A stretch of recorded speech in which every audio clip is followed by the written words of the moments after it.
तो ये बहुत सुंदर कथा है। श्रीमद् भगवद गीता के अध्याय 2 की महिमा, उसको पाठ करने की महात्म्य के संबंध में भगवान विष्णु ने कहा, मेरी प्रिय लक्ष्मी, आपने मुझसे भगवद गीता के पहले अध्याय की महिमा सुनी है। अब कृपया ध्यान से सुने, जैसे मैं आपको दूसरे अध्याय की महिमा बताता हूँ। एक बार दक्षिण में पंढरपुर शहर में, जो प्रसिद्ध शहर आप जानते होंगे, देवश्याम नाम का एक बहुत ही विद्वान ब्राह्मण रहता था। वह सभी प्रकार के अग्नि यज्ञों को करने में सक्षम थे। उसका नाम था देवश्याम। वह अतिथि के आगमन का महत्व भी जानते थे और अपने धार्मिक कृत्यों से वह सभी देवताओं को संतुष्ट करने में सफल भी रहे। लेकिन वह अपने हृदय और मन में प्रसन्न और शांत नहीं थे। उनमें परमात्मा के साथ आत्मा के संबंध का ज्ञान प्राप्त करने की इच्छा थी और इस उद्देश्य के लिए वे कई योगियों और तपस्वियों को आमंत्रित करते थे और उनकी सभी प्रकार की सेवा करते थे और उनसे परम सत्य के विषय में पूछताछ करते थे। इस तरह उन्होंने अपने जीवन के कई साल बिता दिए। देवश्याम जी, एक बार उनको एक योगी का दर्शन प्राप्त हुआ। एक दिन जब वह चल रहा था, यानी कि वो ब्राह्मण चल रहे थे, तो उन्होंने अपने सामने एक योगी को देखा जो अपनी नाक के अग्रभाग पर अपनी आंखें स्थिर कर ध्यान मुद्रा में बैठा था और पूरी तरह से ध्यान में लीन था। ये आप देख सकते हैं फोटो। देवश्याम को यह अनुभव हो गया था कि यह योगी पूरी तरह से शांत और बिना किसी भौतिक इच्छा के है। देवश्याम ने बड़े ही आदर और श्रद्धा के साथ उस योगी के चरणों में गिरकर उससे पूछा कि वह मन की पूर्ण शांति कैसे प्राप्त कर सकता है। उस समय उस योगी ने, जिसे परम भगवान श्री कृष्ण का पूर्ण ज्ञान था, देवश्याम को सलाह दी कि वह सोवपुर के गांव में जाकर एक मित्रवन नामक व्यक्ति से मिले, जो पेशे से बकरी चराने वाला था, और उससे ईश्वर प्राप्ति के विज्ञान में निर्देश ले। ये कितना आश्चर्य की बात है कि जो बकरी चलाने वाला है, उससे ईश्वर के ज्ञान की उपदेश दिया जा रहा है, योगी के द्वारा एक ब्राह्मण को। तो भगवद गीता का ज्ञान किसी को भी अत्यंत उन्नत कर सकता है। इससे हम बहुत बड़ी शिक्षा प्राप्त कर रहे हैं। ये बड़ा आश्चर्यजनक बात थी। तो याद हुआ, देवश्याम मिले योगी से और अब योगी देवश्याम को मित्रवन से मिलने के लिए कह रहे हैं, और मित्रवन एक बकरी चराने वाला है। यह सुनकर देवश्याम ने बारंबार उस योगी के चरणों में प्रणाम किया और तुरंत सोवपुर के लिए रवाना हो गए। तो ये हैं मित्रवन जी, जो बकरी चराने वाले हैं। जब वे वहां पहुंचे तो उन्हें उत्तरी दिशा में एक सुंदर जंगल मिला, जहां उन्हें बताया गया कि मित्रवन रहते हैं। जब वे उस जंगल में गए तो उन्होंने देखा कि एक छोटी नदी के किनारे मित्रवन कुछ चट्टानों के ऊपर बैठे हैं। मित्रवन बहुत ही सुंदर और पूरी तरह से शांत लग रहे थे। उस जंगल में हवा बहुत धीरे धीरे चल रही थी और हर दिशा से एक सुंदर सुगंध आ रही थी। बकरियां पूरी तरह से भयरहित इधर उधर शांति से घूम रही थी और उनमें से कुछ बाघों और अन्य क्रूर जानवरों के निकट में अत्यंत शांति से बैठी नजर आई। ये कितनी आश्चर्य की बात है, बाघ के बगल में बकरी। जब देवश्याम ने यह दृश्य देखा तो उनका मन बहुत शांत हो गया और वे सम्मान पूर्वक मित्रवन के पास पहुंचे और उनके पास बैठ गए। मित्रवन अपने ध्यान में पूरी तरह से लीन प्रतीत हुए। कुछ समय के बाद देवश्याम ने उनसे पूछा कि वह भगवान कृष्ण की भक्ति कैसे प्राप्त कर पाएंगे। मित्रवन ने जब यह प्रश्न सुना तो क्षण भर के लिए वह गहरे विचार में खो गए। तब उसने उत्तर दिया, मेरे प्रिय विद्वान देवश्याम, एक बार बहुत पहले मैं जंगल में बकरियों की देखभाल कर रहा था, जब एक बहुत ही क्रूर बाघ ने हमला किया। उस समय सभी बकरियां अपने आप को बचाने के लिए इधर उधर भागी। मैं भी उस बाघ के डर से भाग गया। कुछ दूर में मैंने पीछे मुड़कर देखा तो यह देखा कि उस नदी के किनारे उस बाघ का सामना मेरी एक बकरी से हुआ। उस समय एक अजीब और आश्चर्यजनक बात हुई। उस बाघ ने अपना सारा गुस्सा और मेरी बकरी को खाने की इच्छा खो दी। तो बाघ बड़ी प्रेम से बकरी से अब बात कर रहा है। तब मेरी बकरी ने उस बाघ से पूछा, तुम्हें अपना भोजन मिल गया है तो तुम मेरे शरीर का मांस क्यों नहीं खा रहे हो? है ना आश्चर्य की बात। बकरी को भाग जाना चाहिए था, लेकिन बकरी कह रही है मुझे खा लो, तुम खा क्यों दे रहे हो? उसके बाद कहते हैं क्या होता है देखिए, तुम मुझे तुरंत मार डालो और बड़े चाव से मेरा मांस खा लेना, तुम क्यों झिझक रहे हो? उस बाघ ने कहा, मेरी प्यारी बकरी, व्हाट अ वंडरफुल स्टेटमेंट। बाघ और प्यारी बकरी, जब से मैं इस जगह पर आया हूँ, हर प्रकार के क्रोध ने मुझे तोड़ छोड़ दिया है और मुझे भूख या प्यास नहीं। तो बकरी का भय सारा निकल गया और बाघ का क्रोध और भूख शांत हो गई। बकरी ने कहा, मुझे भी यह नहीं पता कि मैं इतना निडर और शांतिपूर्ण क्यों महसूस कर रही हूँ। और ये कितना आश्चर्य की बात है कि वो दोनों बातें कर रहे हैं और मित्रवन को सुनाई पड़ रहा है। इसका क्या कारण हो सकता है? यदि आप जानते हैं तो कृपया मुझे सूचित करें। बाघ ने उत्तर दिया, मैं भी नहीं जानता। आइए उस व्यक्ति से पूछे। जब मैंने उस बाघ और बकरी की गतिविधियों में ये परिवर्तन होते देखा तो मैं बहुत चकित हो गया। उस समय वे दोनों मेरे पास आए और इस परिवर्तन का कारण पूछने लगे। मित्रवन के पास आए। अब मित्रवन को पता नहीं था तो उन्हें एक बंदर से पूछा। कितना इंटरेस्टिंग है। मैंने देखा कि पास के ही एक पेड़ की डाली पर एक बंदर बैठा था। मैं उन दोनों के साथ गया उस वानर राजा से पूछा। उन दोनों का मतलब मित्रवन, बकरी और बाघ के साथ। बंदर ने बड़े आदर के साथ हमारे प्रश्न का उत्तर दिया। सुनो, मैं तुम्हें बताता हूँ, यह एक बहुत पुरानी कहानी है। देखिए कहानी के अंदर कहानी चलती जा रही है। एक शिवलिंग था वहां पे, एक उसी जंगल में। इस जंगल में आपके ठीक सामने, जो स्थान पे थे उसी के सामने बता रहे थे, एक बहुत बड़ा मंदिर है जिसमें भगवान ब्रह्मा ने एक शिवलिंग स्थापित किया था। बहुत पहले सुकाम नाम के एक विद्वान ऋषि, जिन्होंने कई तपस्याएं की थी, वहां रहते थे। वह प्रतिदिन जंगल से फूल और नदी से पानी लाते और भगवान शिव की पूजा करते। इस तरह वे कई वर्षों से यहाँ रह रहे थे। तभी एक दिन एक ऋषि आए। उस समय सुकाम ने फल और पानी लाकर उस ऋषि को खिलाया। ऋषि के खाने और विश्राम करने के बाद सुकाम ने उनसे कहा, हे ज्ञानीवर, केवल भगवान कृष्ण के ज्ञान को प्राप्त करने के लिए मैं यहाँ रह रहा हूँ, तपस्या और पूजा कर रहा हूँ। तो देखिए इंटरेस्टिंग बात है कि वह भले शिव जी की पूजा कर रहे थे, लेकिन ज्ञान में भगवान का प्राप्त करना चाह रहे थे। लेकिन आज आपके संपर्क में आने से मेरी तपस्या का फल मिल गया, ये बहुत बड़ी बात है। इस जगत में व्यक्ति तपस्या करता है और उसे कदाचित भक्तों का संग प्राप्त हो जाए, जहां उसे भगवत ज्ञान प्राप्त हो जाए, तभी उसकी तपस्या फलित हो गई। जब ऋषि ने सुकाम के समर्पण से परिपूर्ण वचनों को सुना तो वे बहुत प्रसन्न हुए और उन्होंने एक पत्थर के टुकड़े पर श्रीमद् भगवद गीता का दूसरा अध्याय लिखा। फिर उन्होंने सुकाम को उन श्लोकों को प्रतिदिन पढ़ने का निर्देश दिया। ऐसा करने से आप जल्द ही अपने लक्ष्य को प्राप्त कर लेंगे। इतना कहने के बाद सुकाम के देखते देखते वह ऋषि उस स्थान से अंतर ध्यान हो गए। उसके बाद उस ऋषि के निर्देशों का पालन करते हुए सुकाम ने जीवन भर उन श्लोकों का प्रतिदिन पाठ किया। बहुत जल्दी उन्होंने भगवान कृष्ण का पूर्ण ज्ञान प्राप्त कर लिया और जिस दिन से उसने उन श्लोकों का पाठ करना शुरू किया, उसे फिर कोई प्यास या भूख नहीं लगी। वाह! और उनकी इस तपस्या और भक्ति के कारण इस स्थान पर जो कोई भी आता है उसे भूख प्यास का अनुभव नहीं होता और तुरंत पूर्ण शांति प्राप्त होती। इसी कारण से बाघ को भूख और प्यास का अनुभव नहीं होता था और जो बकरी थी वह पूरी तरह से शांत और निर्भय हो गई थी। मित्रवन ने कहा, मेरे प्रिय देवश्याम, बंदर द्वारा वह अद्भुत कहानी सुनने के बाद मैं बाघ और बकरी के साथ उस मंदिर में गया। हमें वहां एक पत्थर के टुकड़े पर श्रीमद् भगवद गीता का दूसरा अध्याय लिखा हुआ मिला और मैं इन श्लोकों का प्रतिदिन पाठ करने लगा। दूसरा अध्याय पूरा पढ़ रहे हैं। इस तरह हम बहुत जल्दी भगवान कृष्ण की भक्ति प्राप्त करने में सक्षम हो पाए। बाघ तक करता था, अब ये कैसे करता था कौन जाने। मेरे प्रिय ब्राह्मण, यदि आप भी श्रीमद् भगवद गीता के दूसरे अध्याय के श्लोकों का पाठ करना शुरू कर दें तो आप बहुत जल्दी भगवान कृष्ण की कृपा प्राप्त कर लेंगे।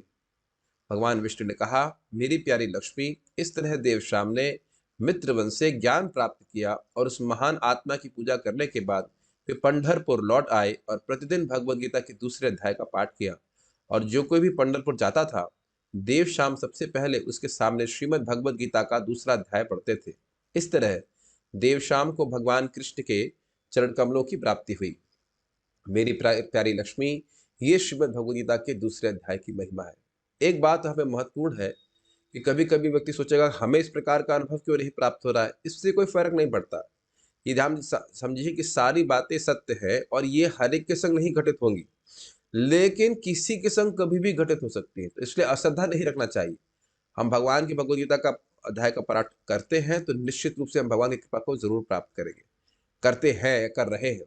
हम लोग अब पाठ करेंगे। जो भक्त मेरे संग भगवद गीता के दूसरे अध्याय का पाठ करना चाहते हैं वह कर सकते हैं। आप लोग को ठीक ठीक दिखाई पड़ रहा है?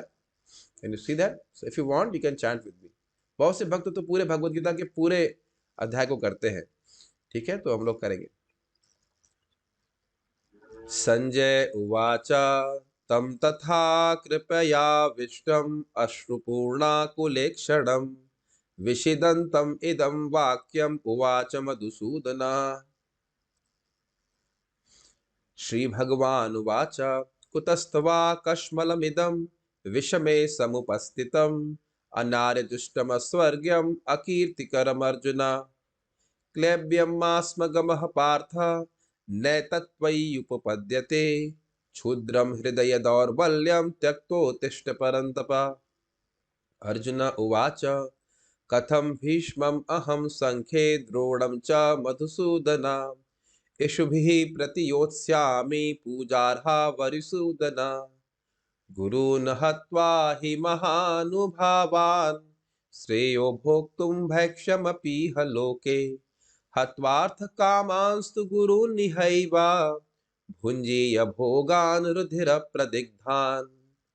न च तद्विद्मः कतरन्नो गरीयो यद्वा जयेम यदि वा नो जयेयुः।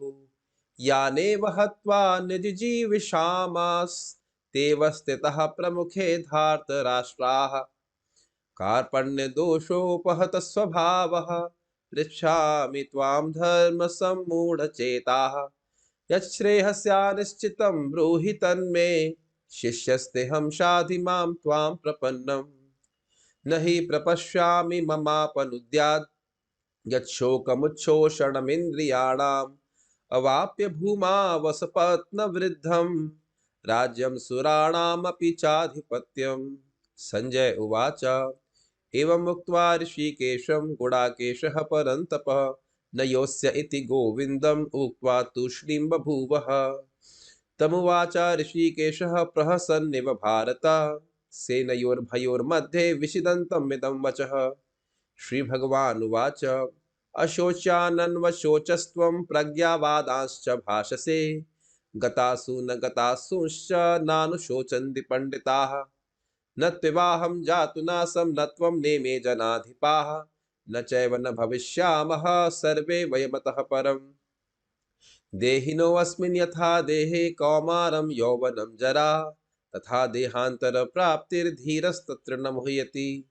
मात्रस्पर्शास्तु कौन्तेय शीतोष्णसुखदुःखदाः आगामापायिनो नित्यास्तां स्थितक्षस्व भारत। यं हि न व्यथन्त्येते पुरुषं पुरुषर्षभ समदुःखसुखं धीरं सोमृतत्वाय कल्पते।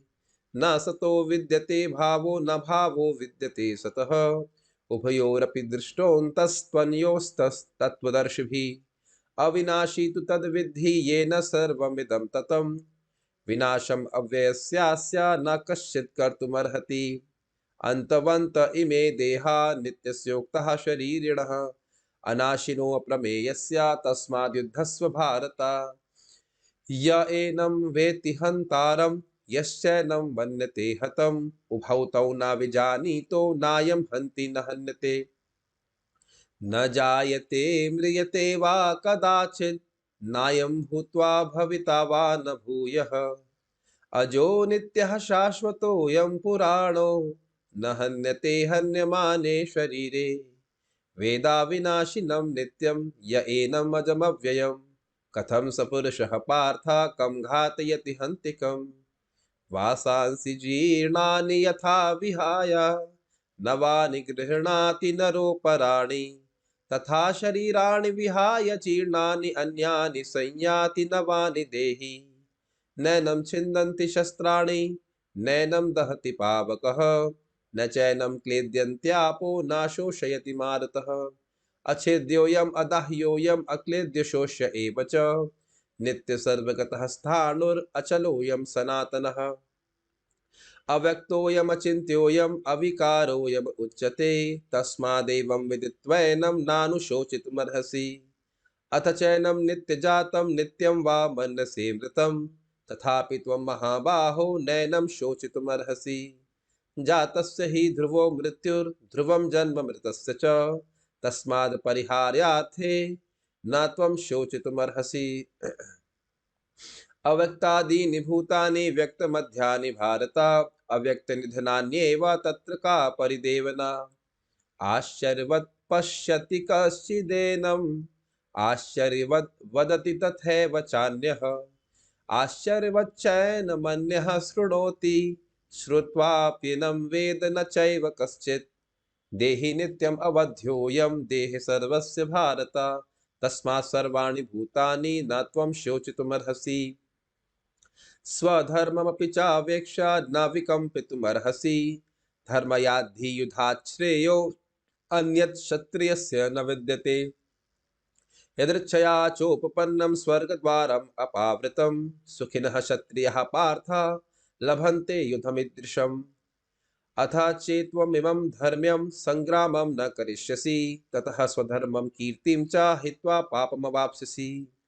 अकीर्तिं चापि भूतानि कथिष्यन्ति ते अव्ययाम् संभावितस्य च कीर्तिर्मरणादतिरिच्यते। भयाद्रणादुपरतं वंस्यन्ते त्वां महारथाः येषां च त्वं बहुमतो भूत्वा यास्यसि लाघवम्। अवाच्यवादांश्च बहून् वदिष्यन्ति तवाहिताः निन्दनस्तस्तव सामर्थ्यं ततो दुःखतरं नु किम्। हतो वा प्राप्स्यसि स्वर्गं जित्वा वा भोक्ष्यसे महीम्। तस्मादुत्तिष्ठ कौन्तेय युद्धाय कृतनिश्चयः। सुख सुख दुखे समे कृत्वा लाभालाभौ जयाजयौ ततो युद्धाय युज्यस्व नैवं पापमवाप्स्यसि। एषा ते विहिता सांख्ये बुद्धिर्योगे त्विमां शृणु बुद्ध्या युक्तो यया पार्थ कर्मबन्धं प्रहास्यसि। नेहाभिक्रमनाशोऽस्ति प्रत्यवायो न विद्यते स्वल्पमप्यस्य धर्मस्य त्रायते महतो भयात्। व्यवसायात्मिका बुद्धिरेकेह कुरु नन्दन बहुशाखा हि नन्ताश्च बुद्धयो व्यवसायिनाम्। यामिमां पुष्पितां वाचं प्रवदन्त्य विपश्चितः वेदवादरतः पार्था नान्यदस्तीति वादिनः। कामात्मानः स्वर्गपरा जन्म कर्म फलप्रदां क्रिया विशेष बहुलां भोगैश्वर्य गतिं प्रति। भोगैश्वर्य प्रसक्तानां तया परहित चेतसां व्यवसायात्मिका बुद्धि समाधौ न विधीयते। त्रैगुण्य विषया वेदा निस्त्रैगुण्यो भवार्जुन निर्द्वन्द्व नित्य सत्वस्थो निर्योगक्षेम आत्मवान्। यावनर्थ उदपाने सर्वतः संप्लुतोदके तावान् सर्वेषु वेदेषु ब्राह्मणस्य विजानतः। कर्मण्यवाधिकारस्ते मा फलेषु कदाचन मा कर्मफल हेतुर्भुर्मा ते संगोऽस्त्व कर्मणि। योगस्थः कुरु कर्माणि संगं त्यक्त्वा धनञ्जय सिद्ध्य सिद्धयोः समो भूत्वा समत्वं योग उच्यते।